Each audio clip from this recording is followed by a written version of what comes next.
විශේෂයෙන්ම අපි දන්නවා මේ වෙලාව වෙනකොට අපේ රටේ ජනතාව තුළ විශාල කුකුසක් නේද? ඒ වගේම විස්මජනක ස්වභාවය, තේරුම් ගන්න බැරි ස්වභාවය මතුවලා තියෙනවා. එහෙම නේද? මේ මොනවද වෙන්නේ? මොකද කරන්නේ? ඉස්සරහට මොනව වෙයිද? වගේ බොහෝ තේරුම් ගන්න බැරි කරුණු සිදු වෙමින් තිබෙනවා. අපි ටිකක් උත්සාහ කරන්නම් මේ සිද්ධ වෙමින් තිබෙන සිදුවීම් පිළිබඳව ඔබට යම් කරුණු කීපයක් ඉදිරිපත් කරන්න ඉස්සරලා. අපි දන්නවා අපේ රට දීර්ඝ කාලයක් අනුගමනය කරන ලද ආර්ථික ප්‍රතිපත්තියේ ප්‍රතිවිපාක වලට අද රටක් හැටියට ජනතාවක් හැටියට අපි මුහුණ දෙමින් තිබෙනවා. ප්‍රධාන වශයෙන් ගත්තොත් අපේ මූලික අවශ්‍යතාවයන් ටික සපුරවන්නත් බැරි ආර්ථිකයක් අද අපිට හිමි වෙලා තිබෙනවා. ඩීසල් පෝලිම්, ගෑස් පෝලිම්, මේ ආදී විදුලිය විසන්ධි කිරීම, බඩු මිල විශාල ලෙස ඉහළ යාම නේද? පාන් ගෙඩියක් මම හිතන්නේ රුපියල් 170යි නේද? ග්‍රෑම් 400 කිරි පැකට් එකක් රුපියල් 1020යි. ඉතින් දරා ගන්න බැරි ලෙස භාණ්ඩ මිල ඉහළ යාම සහ භාණ්ඩ හිගයක් ඇති වී තිබෙනවා.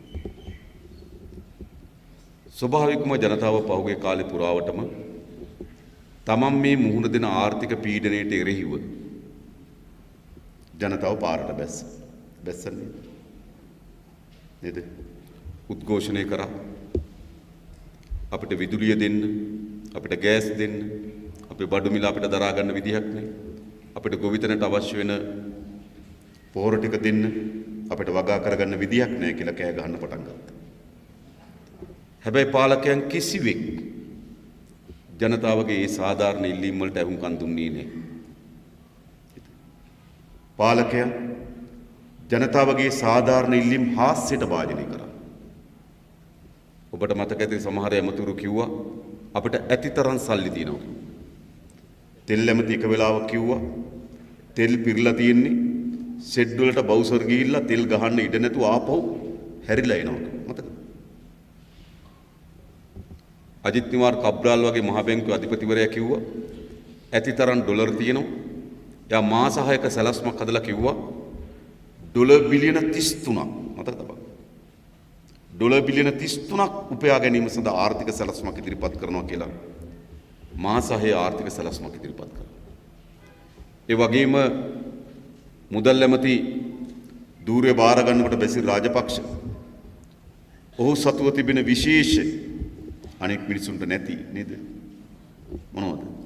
මුල 7ක් තියෙනවා. ඔය ඇවිල්ලා මේ ආර්ථිකය ගොඩනගනවා වගේ හිතලු රටට ඉදිරිපත් කරන්න පටන් ගත්තා. ජනතාවගේ තමන්ගේ සාධාරණ ඉල්ලීම්, සාධාරණ වේදනාවන්ට පාලකයා හුම්කම් දෙන්නේ නැති වෙනකොට ජනතාව නිතැතින්ම එළියට ආවා. දැන් එහෙනම් පාලකයන් ඵලයන් කියලා. සාධාරණයි. නේද? සාධාරණ නැද්ද ඒක? මොකද අපි ඉල්ලනවා අපිට ජීවත් වෙන මූලික දේවල්. ආහාර පාන ටික සාධාරණ මිලකට මිලදී ගන්න.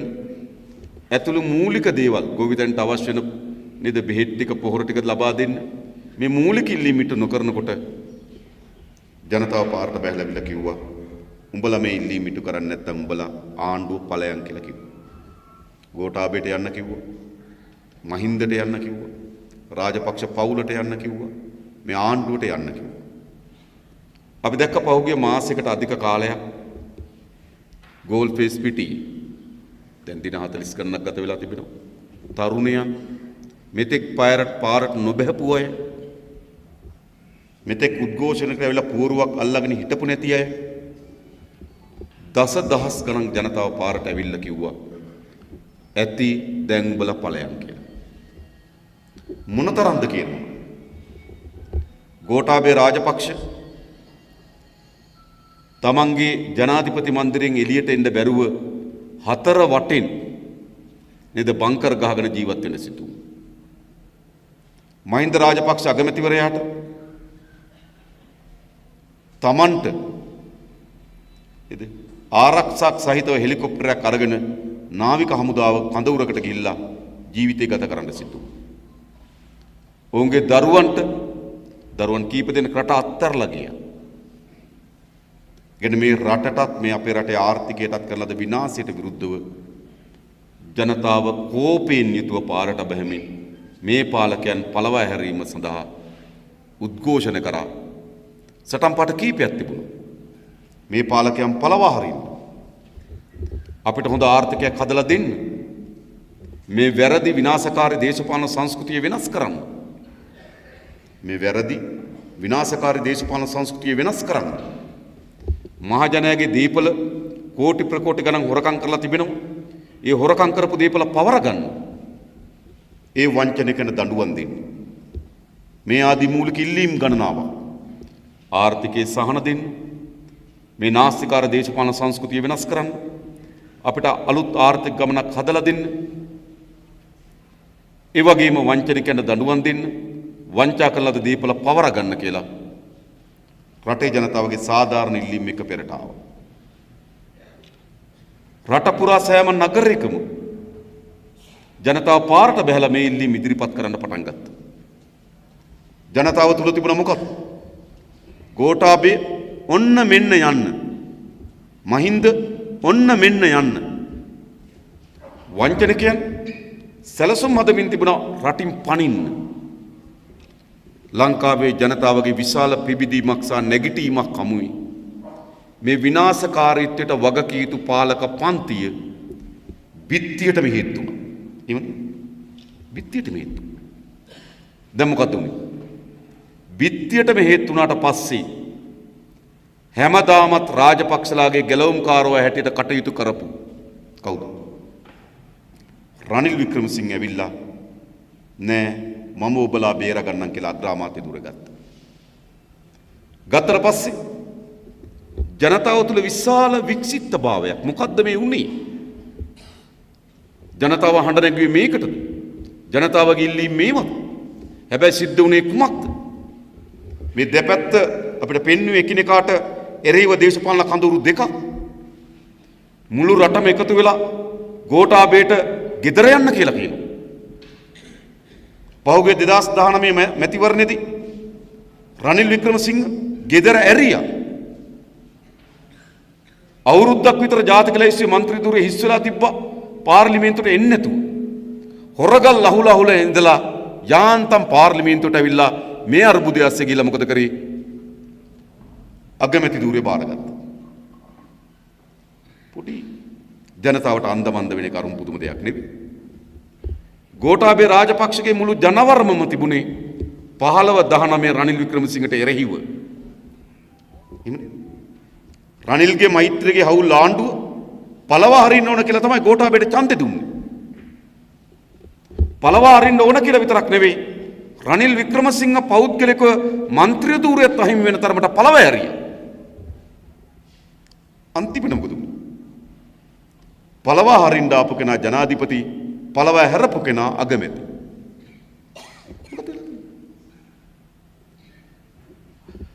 අපේ රටේ කාලාන්තරයක් තිස්සේ මේ දේශපාලන විගඩම, මේ සෙල්ලම අපි අත්විඳලා තිබෙනවා. මේ කණ්ඩායම් දෙක අපිට සමාජයේ කණ්ඩායම් දෙකක් හැටියට පෙන්වා දුන්නාට ඔවුන් කණ්ඩායම් දෙකක් හැටියට පෙනී හිටියාට නේද? සරලව ගත්තොත් රනිල් වික්‍රමසිංහ මහත්මයා යුරෝපීය ඇඳුමින් අපිට පේනවා වෙන කඳවුරක් ලෙස. මහින්ද රාජපක්ෂ ගිරවාපත් වී ඉපදුණු ආර්ය ඇඳුමින් අපිට පේනවා වෙන කඳවුරක් ලෙස. හැබැයි ආර්ථික ප්‍රතිපත්තියේදී, දේශපාලන සංස්කෘතියේදී, එකිනෙකා ආරක්ෂා කිරීමේදී මේගොල්ලෝ කඳවුරු දෙකක් නෙවෙයි එක කඳවුරක් බව නැවත අපිට තාහුරු කරමින් තිබෙනවා. එහෙම නෙවෙයි. දෙකක් නෙවෙයි. ඔබට මතක ඇති 2015 විශාලතම ජනතා උද්ඝෝෂණය තිබුණේ රාජපක්ෂලාගේ ආණ්ඩුව ජනතාවගෙන් හොරකම් කළද දීපල පවරා ගැනීම සඳහා තමයි රනිල් වික්‍රමසිංහට සහ මෛත්‍රීපාලට ජනවරම ලැබුණේ. හැබැයි මොකද කරේ? ඔහුගේ මුළු පාලන කාලයම රාජපක්ෂලා සහ රාජපක්ෂ පවුල ආරක්ෂා කරා. නැවත 2019 ගෝඨාභය රාජපක්ෂට ඡන්දෙ දෙනකොට අපේක්ෂා කරේ මොකද්ද? මට මතකයි බන්දුල ගුණවර්ධන. ඕගේ නිකන් හැම වෙලාවම මතුරුන කතාවක් තිබුණා. මහා දවල්, මහා බැංකු, මහා මංකොල්ලේ. කොතනකට ඇරියත් මහා දවල්, මහා බැංකු, මහා මංකොල්ලේ. ඔක්කොම ආර්ථික විශාල කඩාවැටීමකට හේතු වෙවි තිබෙන්නේ මහා බැංකුව බැඳුම් කර ගනුදෙනුව කිව්වා. මහින්දානන්ද අලුත්ගමගේ කිව්වා රනිල් වික්‍රමසිංහ අත්අඩංගුවට අරන් හිරේ දානකන් නිින්ද යන්නේ නැහැ කිව්වා. එමයි කිව්වා. මතකද? එනිසා සමහර අය කිව්වා අර්ජුන මහේන්ද්‍රන්ව සිංගප්පූරු ගිහලා කණෙන් ඇදගෙන එනවා කිව්වා. මතකද? බලය ගත්තේ මොකටද? 15-19 රනිල්ගේ අපරාධ වලට දඬුවම් දෙනවා කියලා. හැබැයි ආරක්ෂා කරනවා.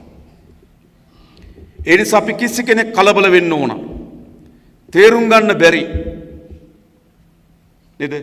අපැහැදිලි දේශපාලනයක් මෙතන කිසිවෙක් නැහැ. කිසිවක් නැහැ.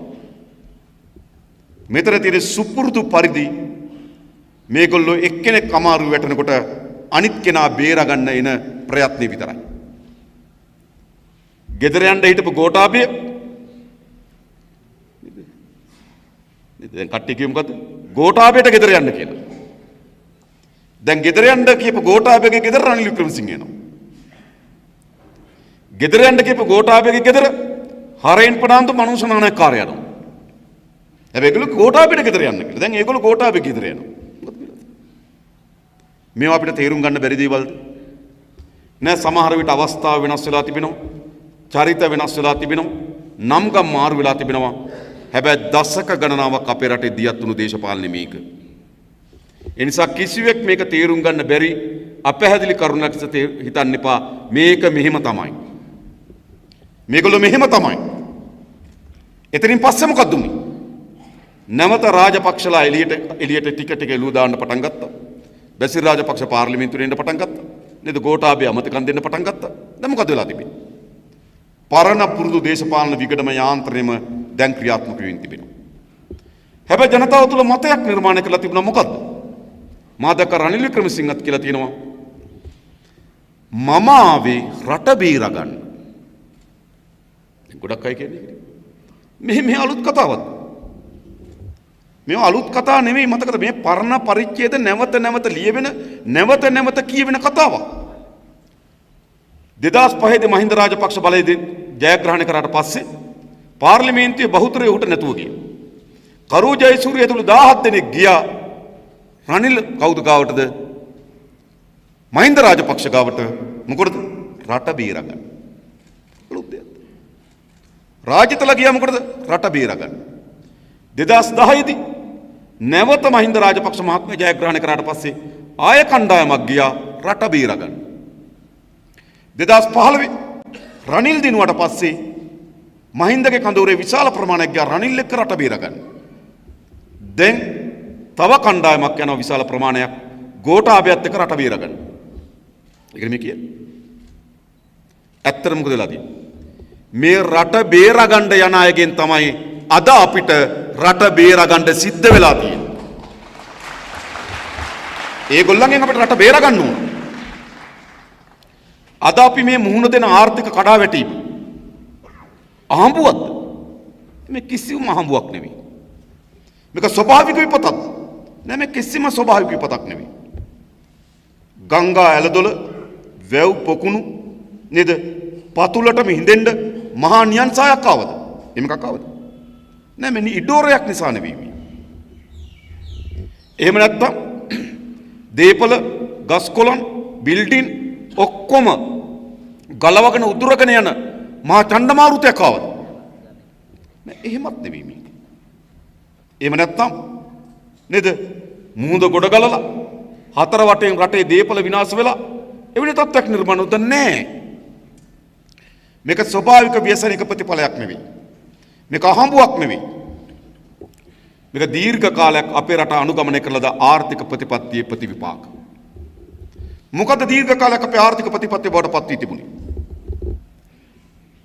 අපිට භාණ්ඩාගාරයට ලැබෙන ධනය මදි භාණ්ඩාගාරයේ වියදම් දරන්න. මොන ප්‍රශ්නයක් තියෙනවා? භාණ්ඩාගාරයට ලැබෙන මුදල මදි භාණ්ඩාගාරයෙන් අවුරුද්ද කරන වියදම දරන්න. උදාහරණයකට ගත්තොත් 2021 මුල් මාස 4 ටිකක් ගිය අවුරුද්දේ සංඛ්‍යාලයකට මම කියන්නේ 2021 මුල් මාස 4 ආණ්ඩුවේ ආදායම රුපියල් බිලියන 482යි. බිලියනයක් කියන්නේ කෝටි 100යි. බිලියන 482යි. ආණ්ඩුවට සිද්ධ වුණා ඒ මාස 4 ණය වාරිකය ගෙවන්න බිලියන 310ක් ඕන වුණා. පොලි වාරිකය ගෙවන්න බිලියන 366ක් ඕන වුණා. ආණ්ඩුව අනෙක් වියදම් වලට බිලියන 1002ක් ඕන වුණා. ඔක්කොම එකතු කරපුවාම බිලියන 1678යි. භාණ්ඩාගාරයට ආවේ කීයද?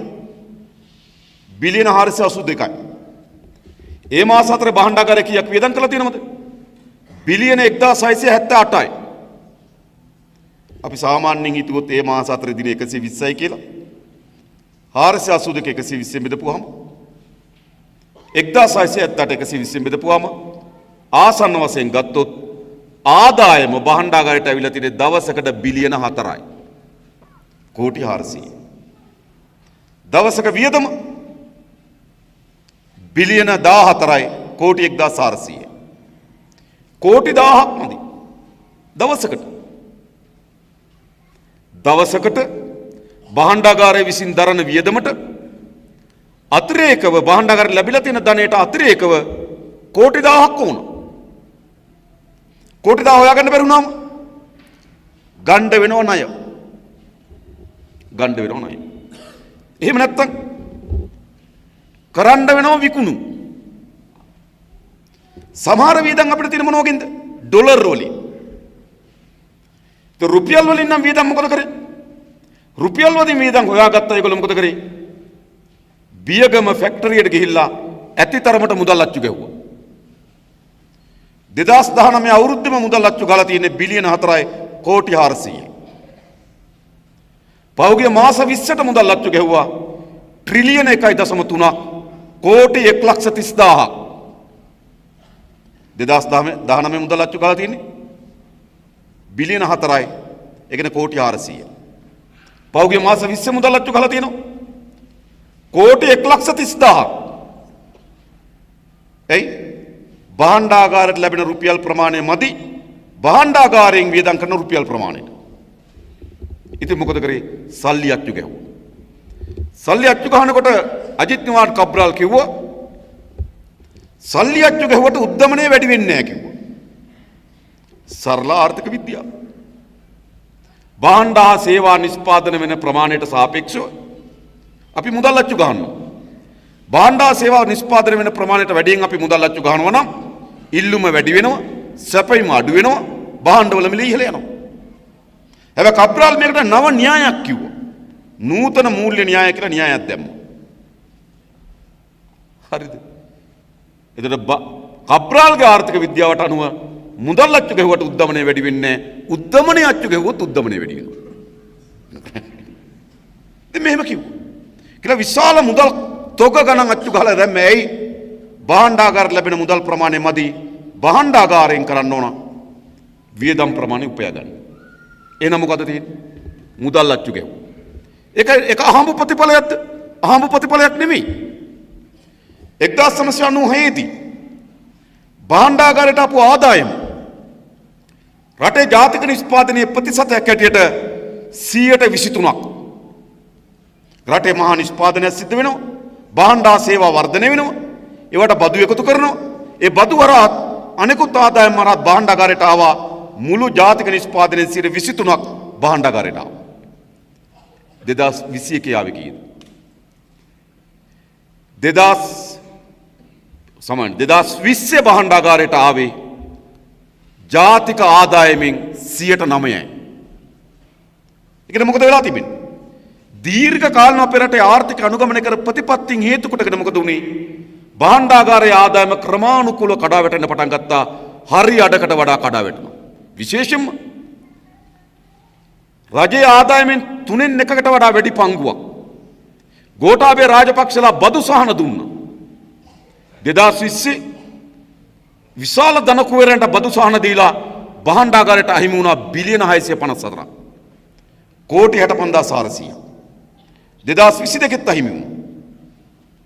භාණ්ඩාගාරයට එන්න තිබුණු ධනයත් අහිමි වුණා.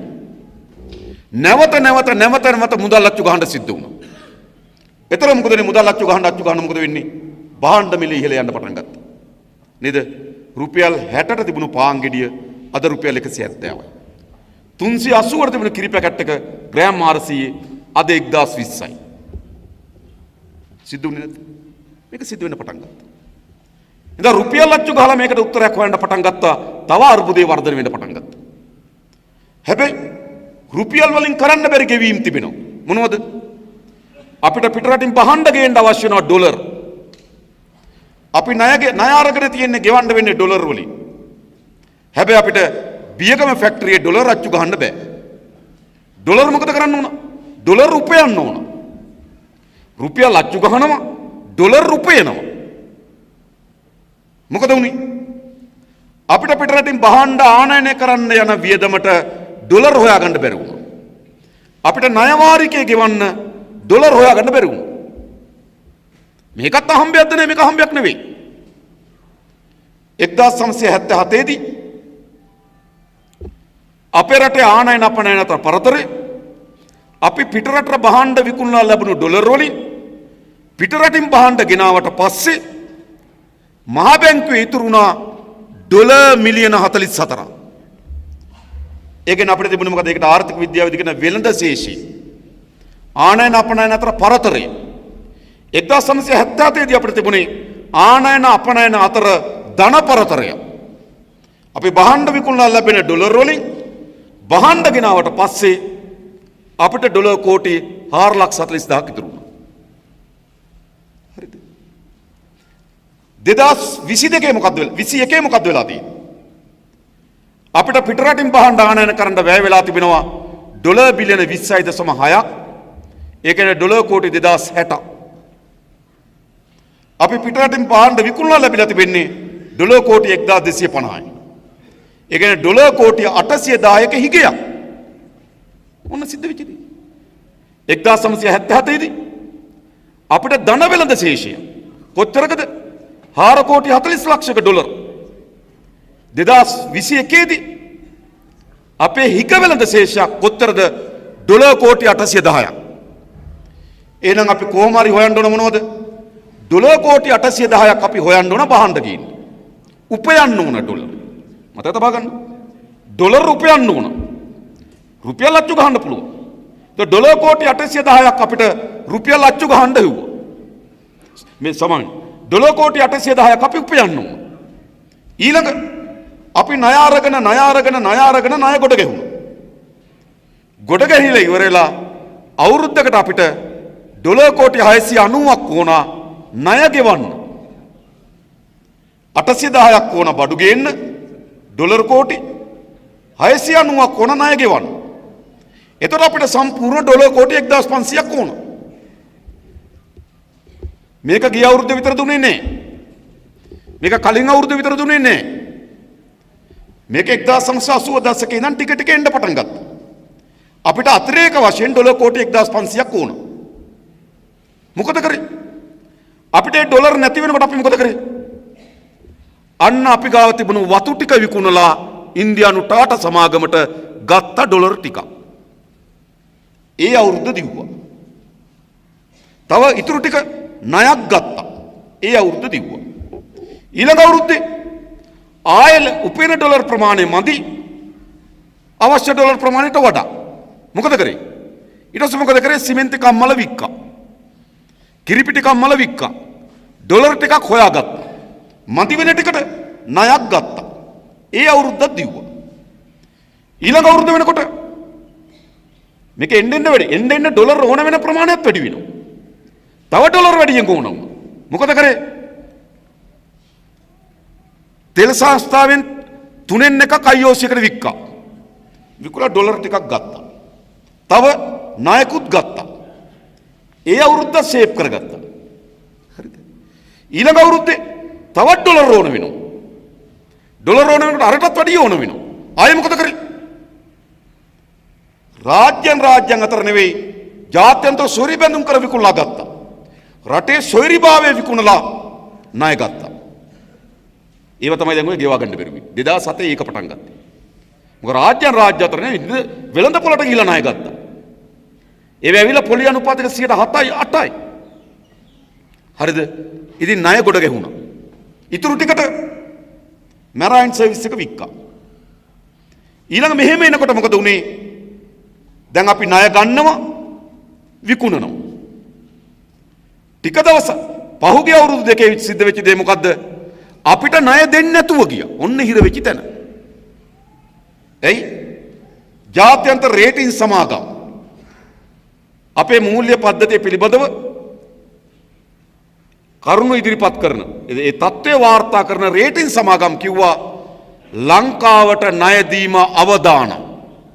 එයි දුන්නොත් ගන්න හම්බ වෙන්නේ. මේ රේටින්ස් ගන්න අලුත් දෙයක් නෙවෙයි. දැන් අපි දන්නවා ගමේ අය ඉන්නවා. කඩේ මුදලාලටත් ණයයි. ලංකා බැංකුවටත් ණයයි. පොලි මුදලාලටත් ණයයි. මහජන බැංකුවටත් ණයයි. එතකොට මොකද වෙන්නේ? රේටින්ස් 15යි. කොහෙන්වත් දෙන්නේ නැහැ. අපිට තුනක් ඕක. චීනෙටත් ණයයි. බංග්ලාදේශයටත් ණයයි. ඉන්දියාවටත් ණයයි. ජාත්‍යන්තර සොයුරි බැඳුම් කර විකුණලත් ණයයි. ඇමරිකාවටත් ණයයි. කැනඩාවටත් ණයයි. ජර්මනියටත් ණයයි. එංගලන්තයටත් ණයයි. මොකද වුනේ? ඊට පස්සේ කිව්වා තවදුරටත් ලංකාවට ණය දෙන එක අවදානම්. නේද? ඒ නිසා අපේ අවදානම් ලැයිස්තුවේ 15ට රට වැටුණා. එතකොට වෙනදා ආණ්ඩුව ඩොලර් හිගේ පියවා ගත්තේ ණයක් අරගෙන දැන් ණයක් අරගෙන ඩොලර් හිගේ පියව ගන්න බැරි වුණා. එතකොට මොකද උනේ? මහ බැංකුව සතු සංචිත තිබ්බා. ඩොලර් කෝටි 700ක් තිබ්බා 2020. නේ ඩොලර් කෝටි 730ක් තිබ්බා හරිනවා. මොකද කරේ? දැන් හම්බ වෙන්නේ නේ. මහ බැංකුවේ තියෙන ඩොලර් දදා ගියා. ගිහිල්ලා මොකද උනේ? දැන් මන් දක්කා දැන් රනිල් වික්‍රමසිංහ කියනවා එයා මේ අගමැතිකම ගන්නකොට භාණ්ඩාගාර මහ බැංකුවේ ඩොලර් 7ක්වත් නැලු මිලියන 5යිලු තියෙන. එයි ණය දෙන්නේ නැතකොට මහ බැංකුවේ ඩොලර් ටික විකුණ එළියට දදා ගියා. ඒතර ඒකත් හිඳුණා. ඒකත් පතුලටම හිඳුණා. ඊට පස්සේ විකුණන්න කියලා ලොකු දේවල් තියකුත් නැහැ. හම්බන්තොට වරායත් විකුණලා, දකුණු ජැටියත් විකුණලා, බටහිර ජැටියත් විකුණලා, මැරයින් සර්විස් එකත් විකුණලා, වතු ටිකත් විකුණලා, ත්‍රිකුණමලේ තෙල් ටැංකි ටිකත් විකුණලා. හරිද? ඊට පස්සේ මොනවද? මිනිරම් පතල් ටිකත් විකුණලා. ඊට පස්සේ කර්මාන්ත ශාලා ටිකත් විකුණලා. කොළඹ නගරේ ඉඩම් ටිකත් විකුණලා. දැන් විකුණන්න දේවල් නැහැ. දැන් මොකද උනේ? දැන් අපිට ඩොලර් ඕන බඩු ගේන්නයි ණය ගෙවන්නයි. දැන් අපිට සිද්ධ වෙච්ච දේ තමයි මොකද්ද? දැන් වෙනදා මේ හිගේ පියව ගත්තේ එක්ක ණයක් අරගෙන සහ විකුණලා දැන් ණය දෙන්නෙත් නැහැ විකුණන්නෙත් බෑ. විකුණන්නත් නැහැ. වෙච්ච දේ මොකද්ද? වෙච්ච දේ තමයි අන්න දැන් ඩොලර් නැහැ. ඒතර ගෑස් ගේන්න විදිහක් නැහැ. ගෑස් වලට යන්නේ කොච්චරද?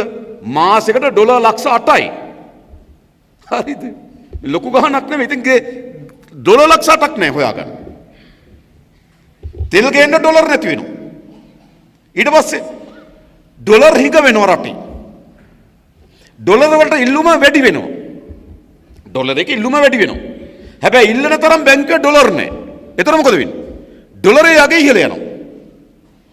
ඉහළ ගියා 365ට 370ට. ඊට පස්සේ මොකද උනේ? ඉස්සර සැමන්ටින් එකක් ගේනකොට ඩොලර් 1යි නම් ඒක රුපියල් 180යි.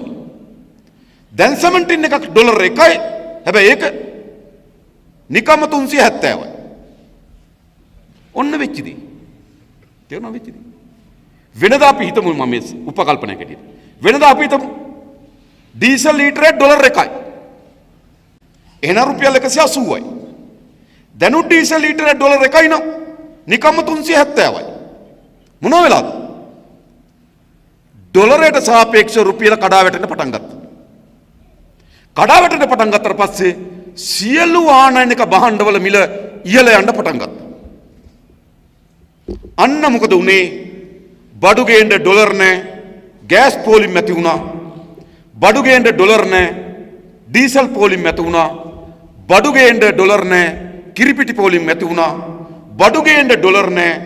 තෙල් නැහැ විදුලිය හදන්න. විදුලිය කප්පාදු ඇති වුණා. බඩු ගේන්න ඩොලර් නැහැ. නේද? රටේ භාණ්ඩ ඉගයක් ඇති වුණා.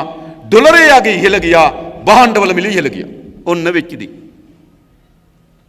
ඕක තමයි මේ දිගු කාලයක් අපේ රට අනුගමනය කරලාද ආර්ථික ප්‍රතිපත්තිය අවසන් ප්‍රතිවිපාක.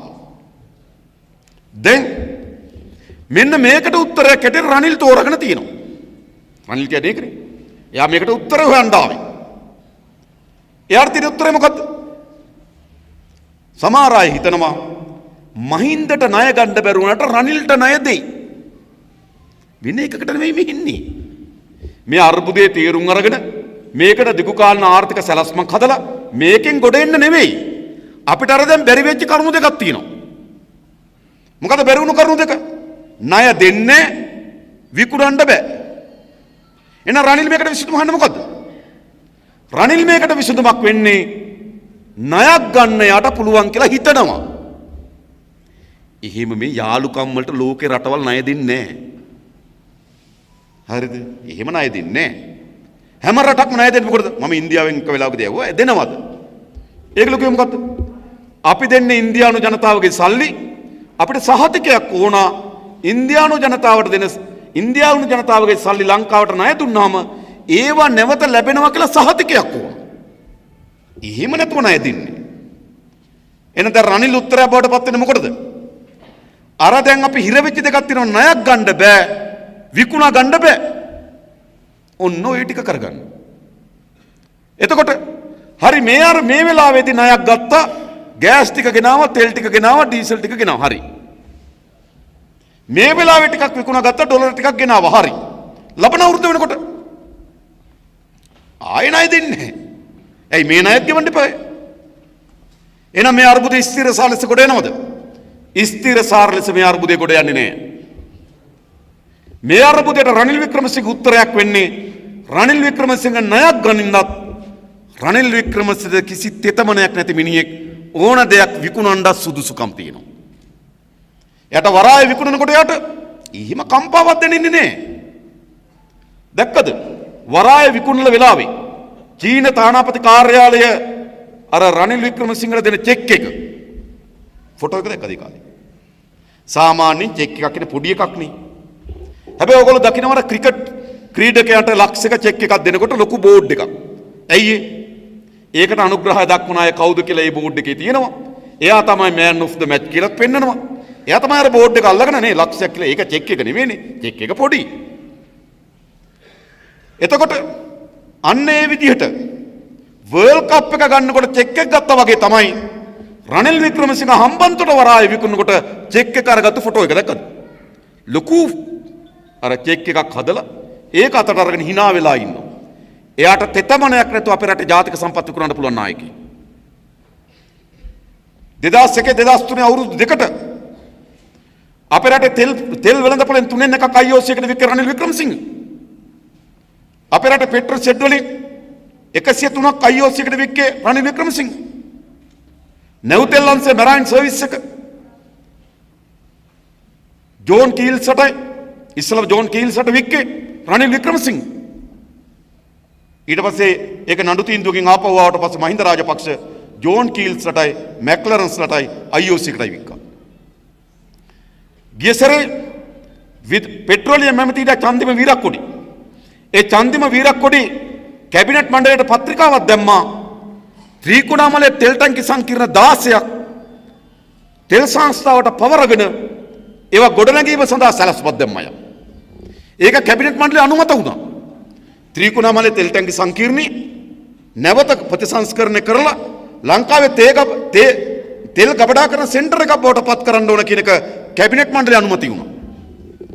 ලංකාවේ පළවෙනි වතාවට මම දැක්කපු එක තමයි ඒ අනුමැතිය ලැබපු කැබිනට් පත්‍රිකාව අනුමැතිය අහෝසි කරන්න කියලා රනිල් වික්‍රමසිංහ කැබිනට් පත්‍රිකාවක් ගෙනාවා. ඔන්න මෑන්.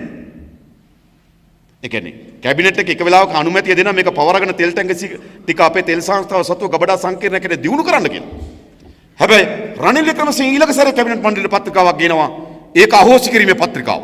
අන්න එහෙම මිනිහෙක්. ශ්‍රී ලංකා රක්ෂණ සංස්ථාව වික්කා. හරිද? ඒක යාන්තම් නඩු තීන්දුවකින් තමයි අපේ ආණ්ඩුවට පවරගත්තේ. එනිසා රනිල් වික්‍රමසිංහ මේ අර්බුදයට සුදුස්සා වෙන්නේ මොන මොකවත් නිසා නෙවෙයි. රනිල් වික්‍රමසිංහ මේ අර්බුදයට සුදුස්සා වෙන්නේ අපේ රටේ ජාතික සම්පත් කිසිදු තෙතමනයක් හිතක් පපුවක් නැතුව විකුණන්න පුළුවන් නිසා. එයා දැන් දාලා තියෙන කැබිනට් පත්‍රිකාව මොකද්ද? හිල්ටන් හෝටලේ විකුණන්න, ග්‍රෑන්ඩ් ඔරියන්ටල් හෝටලේ විකුණන්න, හයට් බිල්ඩින් එක විකුණන්න, ගෆූර් බිල්ඩින් එක විකුණන්න, ඒ වගේම විදේශ කටයුතු අමාත්‍යාංශ පිටි බිල්ඩින් එක විකුණන්න, ඒ වගේම මහතපල් කාර්යාලය පිටි බිල්ඩින් එක විකුණන්න. ඔන්න විකුණලා ඩොලර් ටිකක් හොයාගනි. ඔන්න ඔය ඩොලර් ටිකෙන් තෙල් ටිකක් ගෙනත්ති. ඔච්චර රනිල්ට කරන්න පුළුවන්. එහෙම නැත්තම් කොහෙන් හරි ණයක් ගන්න. ඔච්චරයි. හැබැයි මේක අලුත් විසඳුමක්ද? මේක අලුත් විසඳුමක් නෙමෙයි. මේක තමයි දැන් දශක ගණනාවක් තිස්සේ කරපු විසඳුම. අපිට ඩොලර් අවශ්‍ය ප්‍රමාණය නැහැ. ඩොලර් හිගේ පියව ගත්තේ එක්ක ණයක් අරගෙන එක්ක විකුණලා. දැන් රනිල් වික්‍රමසිංහ මොකද්ද කියන්නේ? එක්ක ණයක් ගන්නවා එක්ක විකුණලා මේකෙන් ගොඩ එනවා. මේ නිශ්චිත මොහොතේ. හැබැයි මීටත් වඩා වැඩි මේ අර්බුදේ ඊළඟ අවුරුද්දේ දිනනවා. මතකද බලන්න. එහෙනම් මොකද තියෙන්නේ? මේ කුඩා ප්‍රතිසංස්කරණ වලින් කුඩා ජිල්මාට් වලින් අගමැතිකම් වෙනස් කිරීමෙන් මුදල් ඇමතිකම් වෙනස් කිරීමෙන් මේකට උත්තරයක් හම්බ වෙන්නේ නැහැ. මොකද අපි හැමදාමත් කියනවා මේ රට ගොඩනගන්නේ ඉන්ද්‍රජාලිකයෙක් නෙවෙයි. මේ රට ගොඩනගන දේශපාලන ව්‍යාපාරයෙන් ආණ්ඩු පොදු ජනය විදේශගත ශ්‍රී ලාංකිකයා අපි ඔක්කොම එකතු වෙලා මේ රට ගොඩනගනවා කියලා අදිෂ්ඨානයකින් අවුරුදු 3-4ක් ගොඩනැගුවොත් මේ රට හදන්න පුළුවන්. එහෙම නැතුව ජිල්මාට් වලින් රටක් හදන්න. ජිල්මාට් වලින් රටක් හදන්න පුළුවන්. රනිල් කියන්නේ ජිල්මාට් එකක්. හදන්න පුළුවන් දෙකෙන් රටක්. මේ මොකද්ද? විත්තියටම හේතු කළා හිටපු රාජපක්ෂගේ ගැලවුම් කරුවා. හදන්න පුළුවන් රටක් හදන්න බෑ එහෙම. එන රටක් ගොඩනගන්න නම් අපිට ස්ථීරසාර ආර්ථික උපාය මාර්ගයට අපේ රට පරිවර්තනය කරන්න ඕන. ඒක වැදගත්. එහෙම නැතුව බෑ. ඒ විතරක් නෙමෙයි. අපේ රටේ මේ ආර්ථික අර්බුදයේ විශාල පංගුවක්. මේ ආර්ථික අර්බුදයේ විශාල පංගුවක් අපේ රටේ ආර්ථිකය මොකද්ද? අපේ රටේ දේශපාලකයන් ඔවුන් වටා ඉන්න කුඩා චෞර වලල්ලක් විසින් කරන මහා මංකොල්ලේ. මේක විශාල ආර්ථික අර්බුදයට ප්‍රධාන හේතුවක්. පහුගිය කාලේ ලෝකයේ ආందోලනයට තුඩු ලෝකයේම ආందోලනයට තුඩු දුන්නු සිදුවීම් ටිකක් සිද්ධ වුණා. එකක් තමයි ප්‍රංශේ එයාබස් සමාගම. ප්‍රංශ සමාගමෙන් එයාබස් මිලදී ගන්නකොට ඒ බස් ගන්න සමාගම් වලට අල්ලස් දීලා වැඩියෙන් එයාබස් විකුණලා තියෙනවා. ගුවන් යාන විකුණලා තියෙනවා. මේ පිළිබඳ පරීක්ෂණයක් ගියා එංගලන්තයේ ප්‍රංශයයි ඇමරිකාවයි එකතු වෙලා. ඒ පරීක්ෂණයෙන් පස්සේ ලන්ඩන් මහාධිකරණය නඩුවක් දැම්මා. අන්න ඒක ඓතිහාසික පරීක්ෂණයක්. ප්‍රංශය ඇමරිකාව එංගලන්තය එකතු වෙලා ගිහපු පරීක්ෂණයේදී අන්න එළියට ආවා ලංකාවෙත් එයාබස් මිලදී ගන්නකොට පගා ගෙවලා කියලා.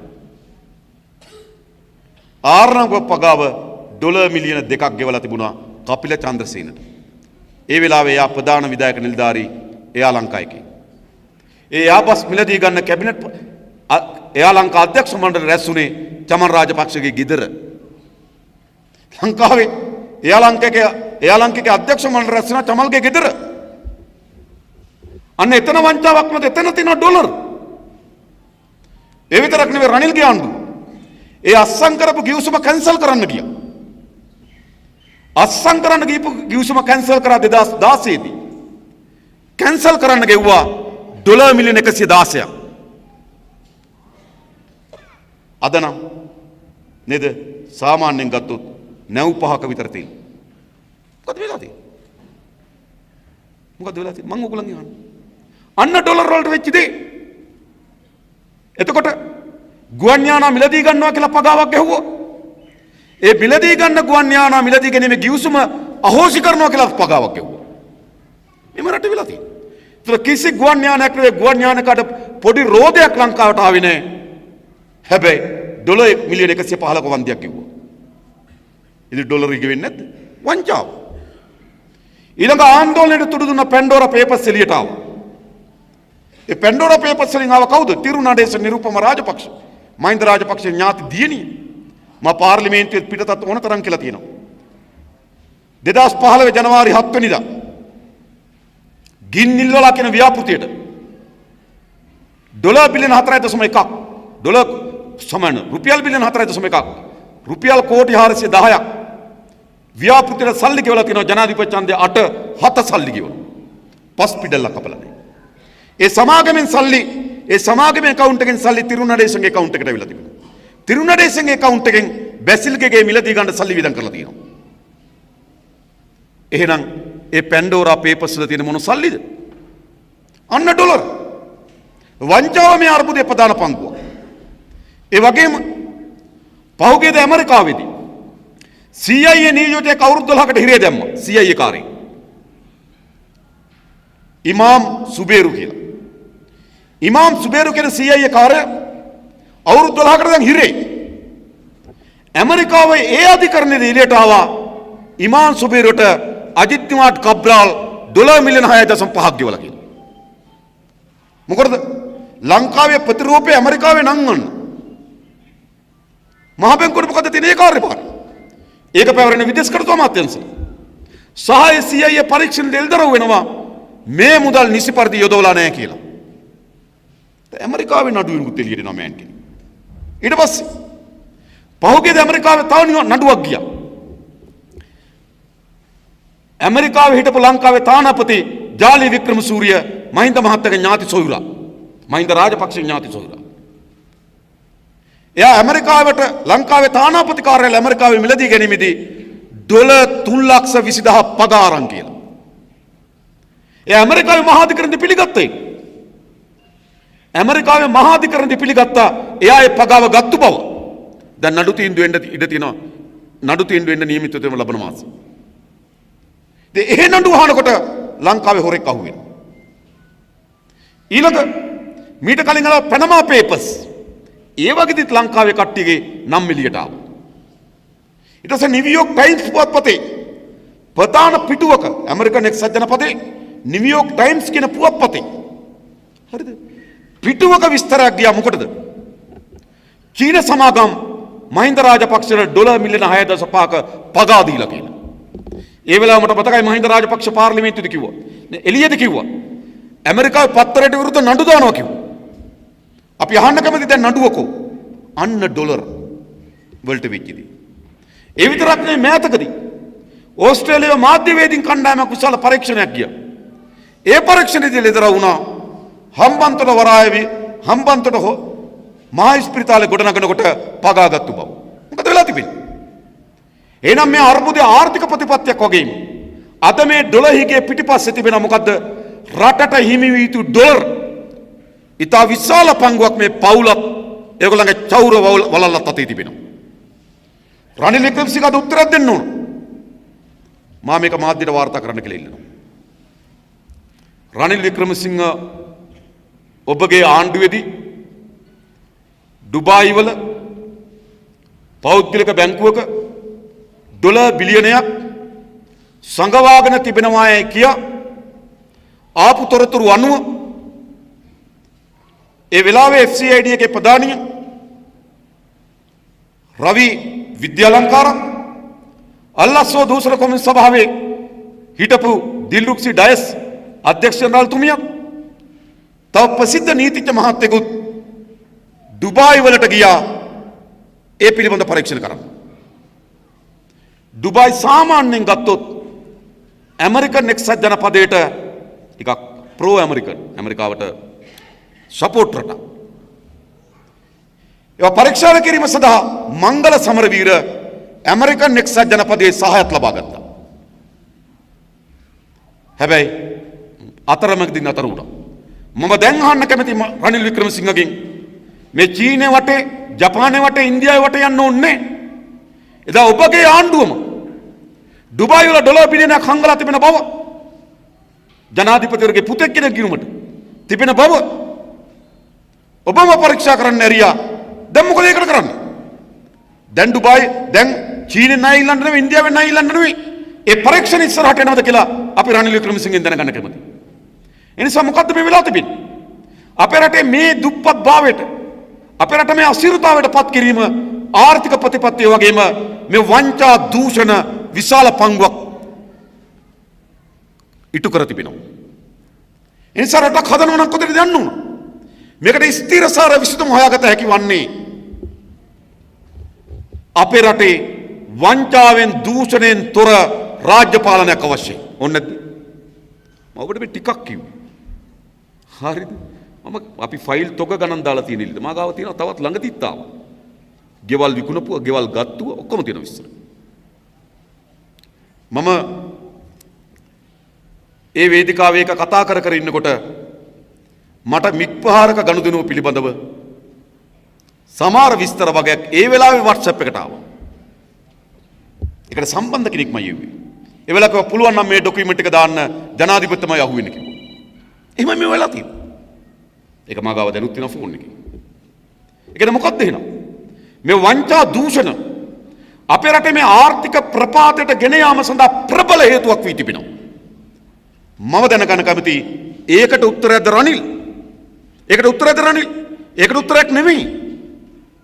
දැනුත් මේ മന്ത്രിවරු එහෙට මෙහෙට පණින එක සුපුරුදු පරිදි විවිධ චෞර ව්‍යාපාරකයන් උපයාගත්තු ධනය එහෙට මෙහෙට විසිකරන බවට වාර්තා ලැබෙමින් තිබෙනවා.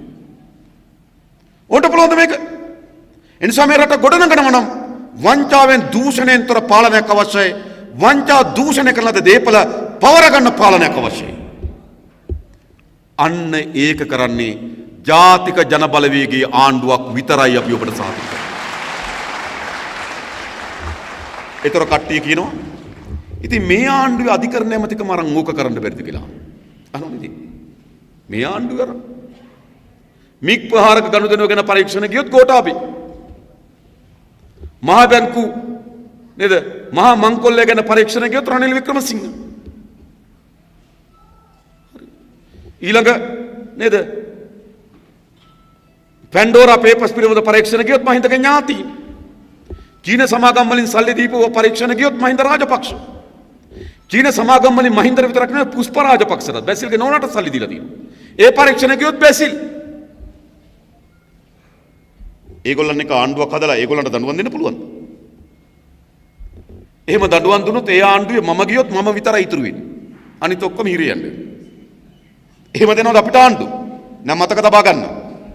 මේගොල්ලෝ කවදාවත් අපිට බන්දේසියක තබා මෙන්න අනුර ඔයා මේක බාර ගන්න කියලා දෙන්නේ නැහැ. එයි.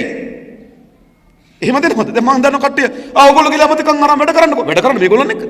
මොන මේ කියන්නේ? ඒගොල්ලෝ එහෙම දෙන්නේ නැහැ මතක තබා ගන්න. හරිද? මේ රටේ මේ පරිවර්තනය කිරීම සඳහා ඔය ඇතුලේ අටලා ගන්න ඇමතිකම් නෙවෙයි. මේ පරිවර්තනය කළ හැකි වන්නේ මේ රටේ මහජනයා සමගිවි එක්රැස් වී ගොඩනගන පාලනයකින් විතරයි කියන මතක තබා ගන්න ඕනේ පාලකයන්. අපි ඔක්කොම එකතු ආණ්ඩුවක් හදමු. අපි වැඩි කරනවා. වංචනිකන දඬුවම් දෙනවා. වංචා කරලාද දීපල පවර ගන්න. ඒ වගේම වංචාව දූෂණය නතර කරන්න. මා කිව්වේ මේ අර්බුදයට ඒක ප්‍රධාන පංගුවක්. සුළුපටු නෑ හොඳයි. මේක විශාල පංගුවක් මේ අර්බුදයට. ඊළඟ මේ අර්බුදයෙන් ස්ථිරසාරලෙස අපි ගොඩ එන්න ඕන. ගොඩ එන්න නම් අපි මේ හිර වෙලා තියෙන මහා නායකන්දෙන් අපි ගොඩ එන්නේ කොහොමද? මහා නායකන්ද. නේද? රටක් හැටියම ඩොලර් ණය ප්‍රමාණය ඩොලර් බිලියන 52යි. රටක් හැටියට ඩොලර් ණය. ඒකෙන් ඩොලර් බිලියන 33ක් ආණ්ඩුවේ ණය. ඒ කියන්නේ පෞද්ගලික අංශයේ ඩොලර් වලින් අරන් තියෙන ණයත් රටක්නේ ගෙවන්න ඕන. ජෝන් කීල්ස් ඩොලර් වලින් ණය අරන් තියෙනවා. හැබැයි අපි ගෙවන්න ඕන ඩොලර් වලින්. රටක් හැටියට ගෙවන්න ඕන. ආණ්ඩුවේ මුළු ණය පංගුව ඩොලර් බිලියන 33යි.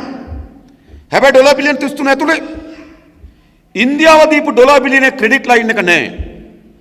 ඉන්දියාව දීපු ඩොලර් මිලියන 500 ක්‍රෙඩිට් ලයින් එක නැහැ. බංග්ලාදේශය දීපු ඩොලර් මිලියන 250 සොෆ්ට් ලෝන් එක නැහැ.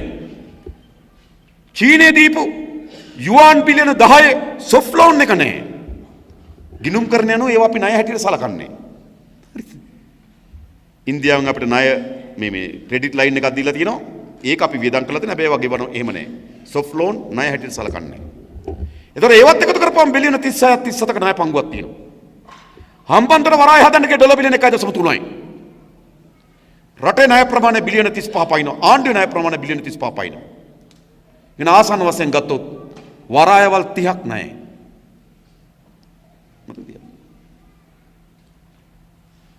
නොරොච්චොල බලාගාරය හදන්න ගියේ ඩොලර් බිලියන 0.9යි. ණය ප්‍රමාණය ඩොලර් බිලියන 35යි. ඒ කියන්නේ ආසන්න වශයෙන් ගත්තොත් නොරොච්චොල බලාගාරවල් 38ක් ණයයි. මොකද උනේ මේ සල්ලි වලට? අපි යන්නේ. පෝට් සිටි හදන්න ගියේ ඩොලර් බිලියන 1.3යි. එහෙනම් මොකද කියන්නේ? රට වටේම මුහුදේ පෝට් සිටි හදන්න පුළුවන්. ඕනනම් හදන්න පුළුවන් ඩොලර් බිලියන 35යි. මොකද මේ වෙලා තිබෙන්නේ?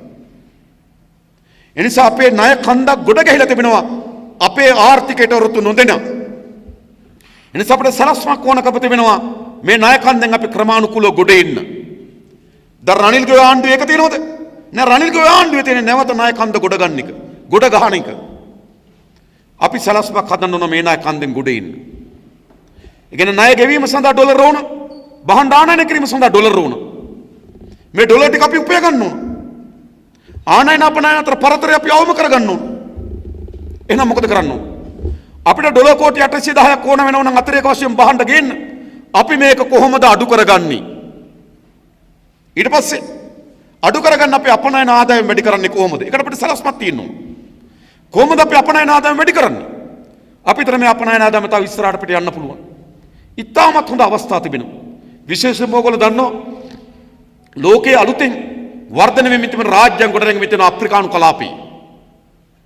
අප්‍රිකානු කලාපේ රටවල් වේගෙන් උඩ දෙමින් තිබෙනවා. නිසා අප්‍රිකානු කලාපේ අපි ලොකු මාකට් එකක් අල්ල ගන්න ඕන ගිහිල්ලා. ප්‍රංශේ මාකට් එක බෙදිලා ඉවරයි. ඒ බෙදිලා ඉවරයි. ඇමරිකාවේ වෙළඳපොළ බෙදිලා ඉවරයි. හැබැයි අපිට අලුත් මාකට් එකක් තියෙනවා අල්ල ගන්න කොහෙද? අප්‍රිකානු කලාපේ. අපි ඒ පැත්තට අපේ තානාපති සේවය ශක්තිමත් කරලා ඒ පැත්තට අපේ ආර්ථික විශේෂඥ යවලා ඒ කලාපයේ වෙළඳපොළෙන් පංගුවක් අත්පත් කරගන්න අපි සලස්මක් හදන්න ඕන. ඒ වෙළඳපොළට අවශ්‍ය වෙන භාණ්ඩ නිෂ්පාදනය කරන සලස්මක් අපි ලංකාවේ හදන්න. අපි මේ අපිට එහා පැත්තේ තියෙන දකුණු ඉන්දියාව. තමිල්නාඩුවේ මිලියන 70ක් ඉන්නවා. කේරළයේ මිලියන 30ක් ඉන්නවා. මිලියන 100ක්. අපේ මිලියන 20යි. අපි වගේ 5 ගුණයක වෙළඳපොළක් තිබෙනවා එතන. හැබැයි උතුරු ඉන්දියාවේ සිට කිලෝමීටර් 1000 ගණනකින් තමයි බඩු වෙන්නේ තමිල්නාඩුවට. කිලෝමීටර් 1000 2000 පව් කරගෙන බඩු වෙනවා. අපි ගත්තොත් කිලෝමීටර් 50න් එහා පැත්තේ. අපි බලන්න ඕනේ මේ මාකට් එකට ප්‍රවිෂ්ඨ වෙන්න පුළුවන්ද අපිට? සලස්මක් හදන්න. දැන් අලුත් වෙළඳපොළක් අපි හදා ගන්න ඕන අපේ අපනයන ප්‍රවර්ධනය කිරීම සඳහා. ඒ වගේම අලුත් අපනයන භාණ්ඩ ප්‍රමාණයක් අපි හොයා ගන්න ඕන. ඒකදී අපි විශේෂයෙන් හිතනවා තේ. අදත් අපේ රටේ තේ වලින් 70%කට වඩා වැඩි ප්‍රමාණයක් කරන්නේ බල්ක්. අදත් ලෝකයේ තේ හබ් එක ඩුබායි. තේ කේන්ද්‍රය ඩුබායි. එක තේ ගහක් නැහැ ඩුබායි වල. හැබැයි ලෝකයේ තේ සෙන්ටර් එක නේද? ටී සෙන්ටර් එක ටී හබ් එක ඩුබායි. එයි අපේ තේ අරගෙන ගිහලා එහෙ තමයි මාකට් එක යන්නේ. අපි 120 ගන්නක් තමයි අපි යවන්නේ වැලියු ඇඩ් කරලා අවසන් නිෂ්පාදනය කෙරෙහිට. ඩෙල්ම වෙනි ආයතන. අපි බලන්න ඕන මාකට් එකේ කොහොමද අපි? මොකද අපේ තේ බොනවා. හැබැයි අපි යවන්නේ බල්ක්. අපි මේක වැලියු ඇඩ් කරන්න ගියොත් මෙතන විශාල මාකට් එකක් අපි අත්පත් කරගන්න පුළුවන්. විශාල ඩොලර් ප්‍රමාණයක් අපිට උපයා ගන්න. එතන අපිට තියෙන වැලියු ඇඩිෂන් එක. ඒ වගේ අපි දන්නවා කුරුඳු ලෝකේ සුවඳම කුරුඳු අපි සතුව තිබෙන්නේ. හැබැයි කුරුඳු අපි চিරාත් කාලයක් තිස්සේ දරමිටිය වගේ පටවලා යවනවා. හැබැයි කුරුඳු වලින් විවිධ සුවඳ නේද ඇසෙන්ස් වර්ග හදන්න පුළුවන් පරීක්ෂණ විශාල ප්‍රමාණයක් කරලා තිබෙනවා. අපි එතෙන්ට කර්මාන්තශාලාව පටන් ගන්නවා. අන්න එතෙන්ට ඕන ණයක් අපි ගමු. අපි මිනිරම් පතල ගත්තොත් මේ අපි ගැන ආඩම්බරෙන් කියනවනේ ඇත්ත. ලෝකේ 90%කට වඩා වැඩියෙන් කාබන් ප්‍රතිශතය තියෙන මිනිරම් සම්පත තියෙන අපිට. මිනිරම් වලින් දැන් හදන ග්‍රැෆීන් සාමාන්‍ය මිනිරම් ටොන් එකක් ඩොලර් 2000යි. ඒ කියන්නේ කිලෝ එකක් ඩොලර් 2යි. ග්‍රැෆීන් කිලෝ එකක් ඩොලර් 5000යි. මිනිරම් වලින් තමයි ග්‍රැෆීන් හදන්නේ. අද ග්‍රැෆීන් වල ලොකු මාකට් එකක් හැදෙමින් තිබෙනවා. ඉස්සර ඒවා පාවිච්චි කරේ මොනවටද? හයිබ්‍රිඩ් කාර් වල බැටරිය යම් උපාංග හදන්න මේ ග්‍රැෆීන් පාවිච්චි කරනවා. අද කොන්ක්‍රීට් සවි කරන්න ග්‍රැෆීන් පාවිච්චි කරනවා. අද යකඩ සවි කරන්න ග්‍රැෆීන් පාවිච්චි කරනවා. නිසා ඒක ඉතාමත් වටිනා සම්පතක්. අපි යන්නේ එතෙන්ට කර්මාන්තශාලාවක් තාක්ෂණයක් ගේන්න ඕන. එතනින් අපි අපනායන ආදායම විශාල ප්‍රමාණයක වැඩි කරගන්න පුළුවන්. අපේ පුල්මුඩේ ඛනිජ වල නිදි තිබෙනවා. අපි දැනුත් ඒක නිස්සාරණය කරන්නේ ප්‍රධාන ප්‍රභේද 5කට විතරයි. ඒක තවත් ප්‍රභේද ගණනාවකට අපි නිස්සාරණය කරන්න ගියොත් ලෝකේ ප්‍රධානම වටිනාකම් සහිත ඛනිජ අපිට යවන්න පුළුවන්කම තිබෙනවා. අපි වැලි කඳු ඉන්දියාවට පටවන්නේ. වැලි කඳු පටවන්නේ. පව් අපේ ජනතාව. වැලි කඳු පටවන්නේ. ඒවා නිස්සාරණ. එතෙන්ට අපි කර්මාන්තශාලාවක් ගේනවා, තාක්ෂණයක් ගේනවා. ආණ්ඩුවට බැරි නම් එතෙන්ට අපි ගේන්න ඕන විදේශ ආයෝජකයෙක් තාක්ෂණය සහ ප්‍රාග්ධනය අරගෙන ඉන්න. ඒක ඒව තමයි ඩොලර් රුල්පත්. එනිසා අපි අපනයන ආදායමේ තව අලුත් ශේෂ්ත්‍ර ගැන අපි කල්පනා කරන්න ඕන. හැබැයි අපිට මෝටර රථ හදලා මේ ලෝක වෙළඳපොළ අත්පත් කරගන්න බෑ. ෆෝන් හදලා අත්පත් කරගන්න බෑ. අපිට හදලා අත්පත් කරගන්න පුළුවන් තැන් ටිකක් තියෙනවා. එහෙම කරොත් අපි අපනයන ආදායම වැඩි කරගන්න පුළුවන්.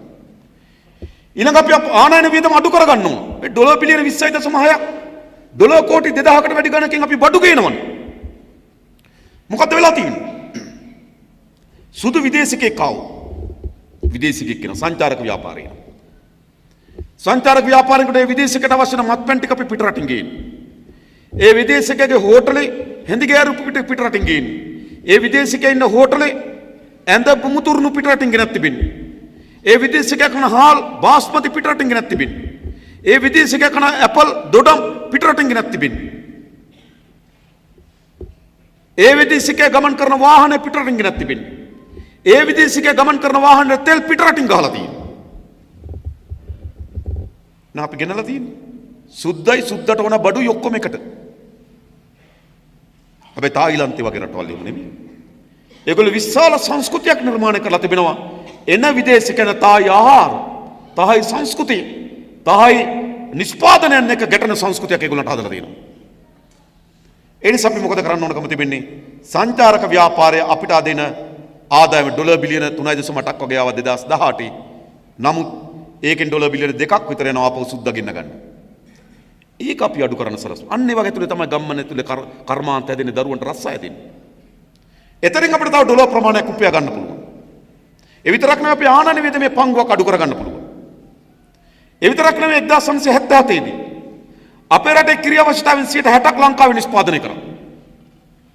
අද අපි නිෂ්පාදනය කරන අවශ්‍යතාවයෙන් 30%ට ආසන්න ප්‍රමාණයක්. එන 1970 හා සංසන්දනය කරනකොට අපේ රට කිරි නිෂ්පාදනය හරිය අඩකට වඩා වැඩි ප්‍රමාණයකින් කඩා වැටෙනවා.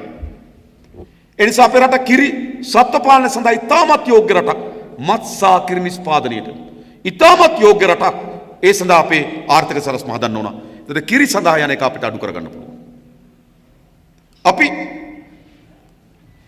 අපි පිට රටින් ආනයන කරන සියලු ඇඳුම් මේ ඇඳගෙන ඉන්න සියලු රෙදිපිලි ඔක්කොම පිට රටින් ආනයන කරමු. අපිට 70 දශකයේ තිබුණා විවිධ මධ්‍යස්ථානයේ තිබුණා නේද? ඒ වගේම ඔබට මතක ඇති තුල්ලිරිය මත්තේකට පූකට වේයන්කට රෙදි ගම්මාන තිබුණා. රෙදි ජනපදේව චුට්ටක් භූමි තෙල් ගඳයි. ඒක වෙනම දෙයක්. හැබැයි තාක්ෂණයේ දියුණු වෙලා ඔක්කොම අපිට හදාගන්න තිබ්බා. අද මෙතන අපි අදගෙන ඉන්න ගොඩක් ඇඳුම් එක්ක ඉන්දුනීසියාවෙන්, එක්ක චීනෙන්, එක්ක ඉන්දියාවෙන් ගෙනාපු. ඉතින් ඒ සඳහා අපි ඩොලර් වැය කරන්නේ. අපිට අවශ්‍ය වෙන රෙදි පිළි ටික අපි නිෂ්පාදනය කරගන්නේ කොහොමද? ඒකට අපි නව ආර්ථික සලස්මක් අපි හදන්න ඕන.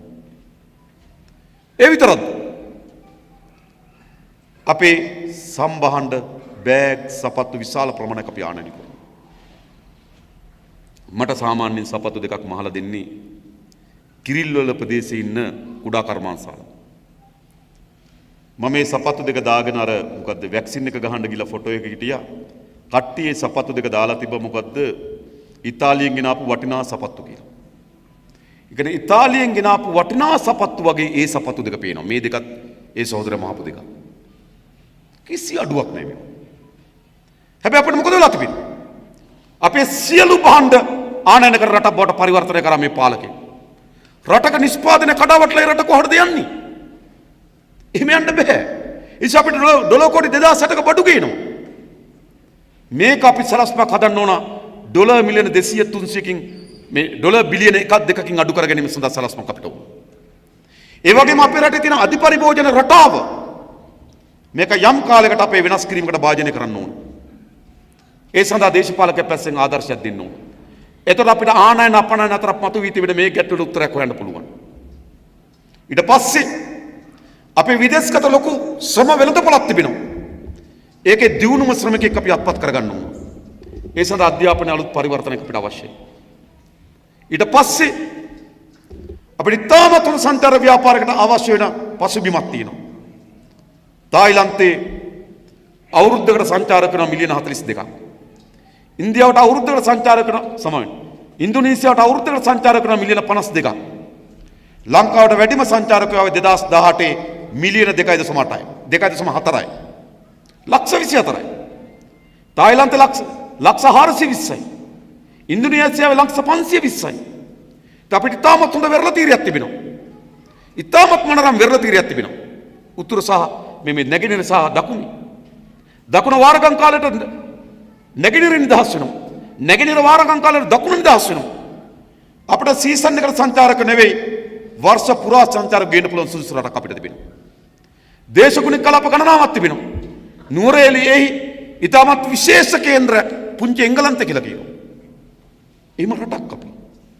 හැබැයි අපි සංචාරක ව්‍යාපාරය හරිම තැනකට අපි ඉලක්ක කරලා නැහැ. ඒකේ ගොඩාක් තැන් තිබෙන වෙනස් කරගන්න ඕන. විශේෂයෙන්ම අපි හිතුවා කොවිඩ් වසංගත තත්ත්වයෙන් පස්සේ ලෝක හැම ආර්ථික විශේෂඥයම කිව්වා සංචාරක ව්‍යාපාරය විශාල නැග්මක් එනවා කියලා. මොකද යුරෝපයේ මිනිස්සු අවුරුදු 2-3 හිර වෙලා හිටියා. කොවිඩ් වසංගත තත්ත්වය ඉවර වෙනකොටම සංචාරක විශාල ප්‍රමාණයක් සංචාරයේ දෙන්න පටන් ගන්න කිව්වා. අන්න ඒකෙන් පංගුවක් අත්පත් කරගන්න අපිට සලස්මක් හදන්න තිබ්බා. එහෙම සලස්මක් තිබුණේ නැහැ. ඒකේ විශාල පංගුවක් ඉන්දුනීසියාව, තායිලන්තේ, අපිට එහා පැත්තේ තියෙන මාලදිව වෙන මේ රටවල් විශාල ප්‍රමාණයක් මේ අලුතෙන් ඇතිවෙච්ච සංචාරක පිපිදීමෙන් අත්පත් කරගත්තා. අපිට බැරි වුණා. ඇයි? ජනවාරි වෙනකොට ලයිට් කපනවා. ජනවාරි වෙනකොට තෙල් පොලිම. මේ ඇල්ලේ නේද? ඒගොල්ලෝ දින 7 එනකොට ඇල්ලේ කරා ඉන්නේ. ඒ කරා ඉඳලා සෙට් එක ගාව ඉන්නොත් දවස් දෙකක් තෙල් ගහගන්න. එනවද සුද්දා? අඩුම තරමේ මේ ඔක්තෝබර් ගෙන ගිය අවුරුද්දේ ඔක්තෝබර් මාර්තු ඉතාමත් හොඳ සීසන් එක. අපිට ජනවාරි මාසේ ඉඳන් මාර්තු දක්වා ඒ සීසන් එකේ ප්‍රතිඵල ගන්න තිබ්බා. ඒ පිළිබඳ සැලැස්මක් හදුවනවා. එහෙම සැලැස්මක්. දිගේව පැත්තකින් තියන්න. මේ අවුරුදු දෙකක් විතර මේක නතර වෙලා තිබිලා සංචාරක ව්‍යාපාරේ ලොකු පිබිදීමක් එනවා කියලා කවුරුත් කතා කරා. මේ සීසන් එකේ. ඒකට ගොඩක් අය සැලසුම් ඇදුවා ඒගොල්ලෝ ගෙන්න ගන්න. අපිට බැරි වුණා. ඒකනේ මොකද්ද? අපිට දිගු කාල නෙවෙයි කෙටි කාලන සැලසුම් මේ පාලකයන්ට තිබුණා. දැන් සංචාරක ව්‍යාපාරය තව හොඳ තෝතැන්න. අපේ ආර්ථිකයේ මේ ඇති වී තිබෙන අර්බුදයන් පියමන් කර ගැනීම සඳහා. ඒ නිසා අපි හිතනවා ඒ වගේම අපේ ආර්ථික විතරක් නෙවෙයි අපේ සමාජ ජීවිතයේ අපි අලුත් වර්ධනයක් ඕන. මා කෙටි වචනයක් කියන්නම්. අපේ විශේෂයෙන් මේ අවුරුදු 150 තිස්සේ ලයිම් කාමරේ ජීවත් වෙන වත්තේ වැඩ කරන අපේ තරුණිය සහ තරුණයා ගැන. මොකද සිදු වී තිබෙන්නේ? අපි මේ වතු ගණනාවක් ගමන් කරලාද ලයිම් කාමර ගණනාවක් අපි ගිහිලා තේබීලා ඇවිල්ලා තිබෙනවා. මොකක්ද?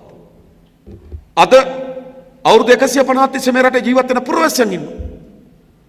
ඔවුන් මේ රටේ ඉපදෙන්නේ මේ රටේ ආර්ථිකයට දායකත්ව සපයන තේවත්තත් එක්ක පොරබදලා මේ රටේ මිය දෙන්නේ මේ රටේ ඉපදෙනව නම් මේ රටේ ආර්ථිකයට දායකත්ව සපයනව නම් මේ රටේ මහ පොළොවට පස් වෙනව නම් ඒ මිනිස්සු අපේ මිනිස්සු නෙවෙයිද? හැබැයි අද වතුකරේ ජනතාව ජීවත් වෙනවා Tamanට කියලා බිම් අඟලක් හිමි නැති. වතු රෝහලෙන් ඔය මොනවාරි පෙති ටිකක් දෙන්න.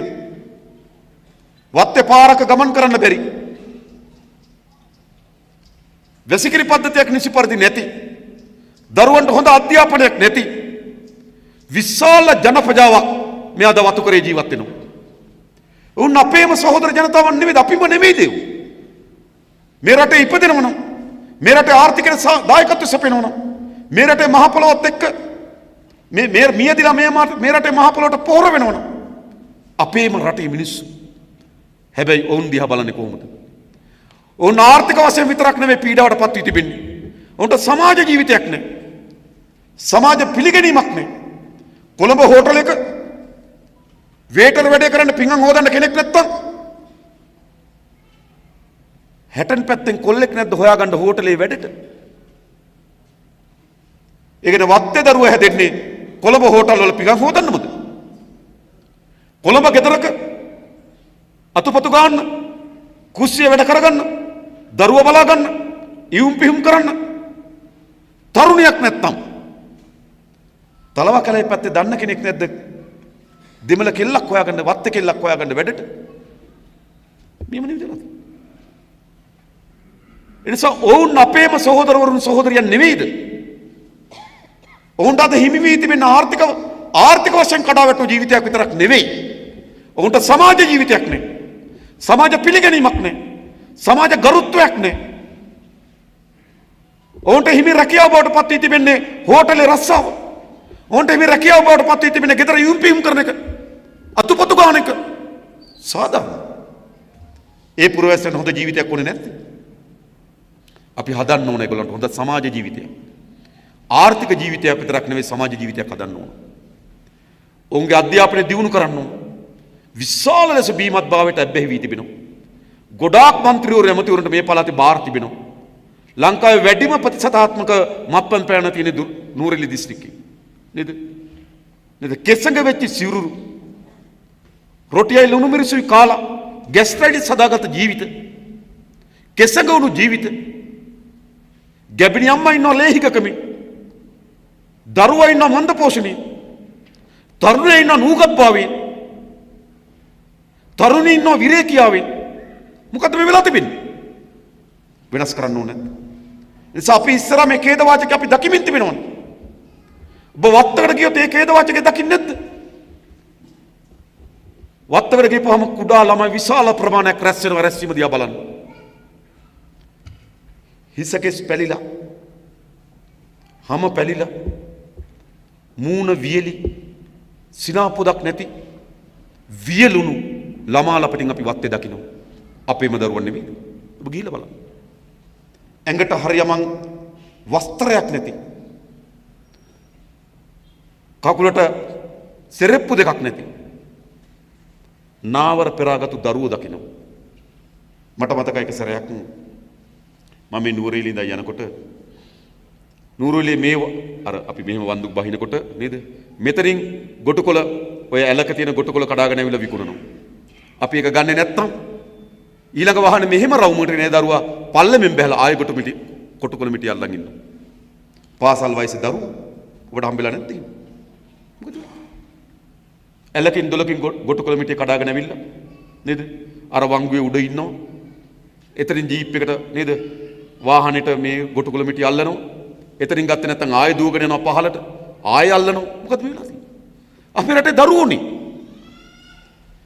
මෙහෙම ජීවිතයක් අපේ රට එක දරුවෙක් හරි ගත කරන්න ඕනද? එහෙම ගත කරන්න ඕන රටක් නෙවෙයි මේක.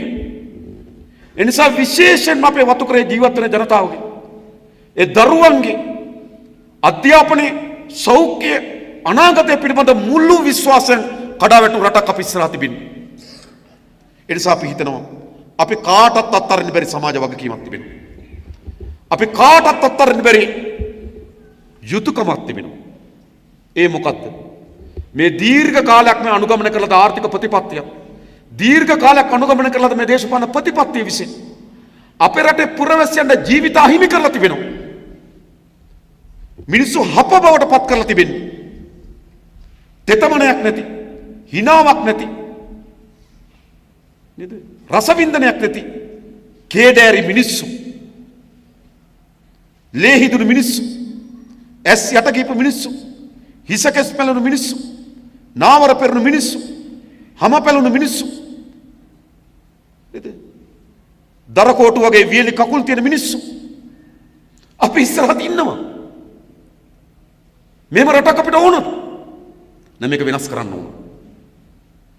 මෙසේ ඉතා කුඩා නේද? මෙසේ පොදු ජනතාව මෙසේ දුක්ඛ පීඩාවට පත් වෙලා තිබියදී ඉතා අතොලස්සක ප්‍රමාණයක් මෙරටේ මහජනයාගේ ධනය කෝටි ප්‍රකෝටි ගණන් හොරකම් කරමින් සුඛ විහරණ සහිත ජීවිත ගත කරනවා. ඒ පාලක පන්තිය වටා ඉන්න කුඩා වලල්ලකු චෞර වලල්ලකු අපේ මේ මාතෘ භූමියත් අපි සියලු දෙනා මේ චෞර වලල්ලේ ගොදුරු බවට පත් වෙලා තිබෙන්නේ. මේ චෞර වලල්ලේ ගහණයට අපි අත්පත් වෙලා තිබෙන්නේ. එනිසා මේ චෞර වලල්ලෙන් අපි නිදහස් වෙන්න ඕන. ඒ සඳහා සටනක් තිබෙනවා, අරගලයක් තිබෙනවා. ඒක කරන්න පුළුවන් ද රනිල්ට? නෑ. සමහර අය කියන රනිල් එක්ක එකතු වෙලා මොනව කරන්නද? ඒගොල්ලෝ පළවහැර යුතු කණ්ඩායම්. මේ රටේ ආර්ථිකයට, මේ රටේ සමාජ වලට අපරාධ හදපු කණ්ඩායම්. ඔය ආර්ථික අපරාධකාරයෝ. නීතියක් විනයක් නැති රටක් හදපු මිනිස්සු. අධිකරණ පද්ධතියක් කරේ ඉතින් විශ්වාස බිඳවට්ටපු මිනිස්සු. තමන්ගේ රැකවරණ නීති හදාගත්ත මිනිස්සු. මෙහෙම නෙවෙයි. පරිසර පද්ධතිය විනාශ කරපු මිනිස්සු. මහා කැලෑවල කපන්නේ කවුද? ගංගාවල නේද ඉවුරු හේදෙනකම් වෙලිකොට දාන්නේ කවුද? නායයන්ට තරමටම වනලැබ විනාශ කරේ කවුද? ඉඩෝරයක් වෙන තරමටම වියලි කලාපේ කැලෑ විනාශ කරේ කවුද? විනාශයක් සිදු වෙන තරමටම රටේ පස් කැපිය කවුද? මේ මිනිස්සු, මේ පාලකයෝ. ඉතින් රටකටත් ජනතාවටත් කළ හැකි සියලුම පන්නේ විනාශ කර පාලක කණ්ඩායමක් අපි ඉස්සරහ තිබෙනවා. එනිසා අපිට තිබෙන අභියෝගය තමයි ඒ පාලක කණ්ඩායම ධනවත්, ඒ පාලක කණ්ඩායම බලවත්, ඒ පාලක කණ්ඩායමට මාධ්‍ය බලය තිබෙනවා, ධන බලය තිබෙනවා, සමාජ බලය තිබෙනවා. හැබැයි ඒ කොට වඩා ප්‍රබලයි ඔබ සතු තිබෙන බලය.